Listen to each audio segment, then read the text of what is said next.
Alright, you remember in my Legend of Tarzan review when I said that I'd like to see a Tarzan movie that actually shows when Tarzan and Jane meet? It's kind of this movie, kind of. So now we have it.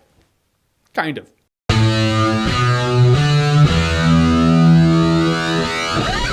Pete's Dragon. So Pete's Dragon is a remake of the 1970s classic movie Pete's Dragon that you never actually watched in its entirety, and if you did, you don't actually remember it. It was just on TV when you went and visited your grandparents for some weird reason. That's the memory I have about it anyway. And in Pete's Dragon, there's this little Tarzan-ish boy that is found by this family who's been in the woods for 6 years, and now he finds a family where he had no family before. Oh yeah, and his friend Elliot the Dragon's been helping him stay alive in the woods for the past 6 years. I shoehorned Elliot the Dragon in the summary of this movie because I feel like this movie shoehorned Elliot into it. What I mean by that, first of all, what I liked about the movie is this movie is a heartfelt movie about a boy finding family. It has the feels there. I mean, stripped down to its bones, it's a movie about finding family and or moving on. It's a theme we've seen 100 times before in movies, and by the end of this movie does incorporate the feels for you. That said, I don't really know why this movie's called Pete's Dragon, because Pete's Dragon, Elliot, isn't really in the movie that much. Now, you can have a character in a movie not have a lot of screen time and totally steal the show. Like Hannibal Lecter has, what, 15 minutes of screen time or something like that? Totally steals Silence of the Lambs. Probably not the best analogy. I'm gonna compare this movie to E.T. the Extraterrestrial. In both films, there's a kid, and that kid has an unusual friend. Whereas E.T. the Extraterrestrial has that friendship from the beginning to the end, and even when E.T.'s not on screen, E.T.'s presence is felt throughout. E.T. is the point of the movie. In Pete's Dragon, we have a little bit of Elliot the Dragon at the beginning, and then there's a huge gap where Elliot does not have screen time. I feel like Elliot got pushed to the back of this film in an out of sight, out of mind kind of way. When he's not on screen, you're not really thinking about him. You don't care about him. Then he shows up in the last third of this movie to have relevance, but by then, there's not enough Pete and Elliot for you to care about Pete and Elliot. When Pete is with the people, he's clearly not with Elliot. And it concentrates a lot on Pete with the people and not Elliot. So the point is, this movie is called Pete's Dragon, but in the end, it's generic story about Pete the kid finding a family.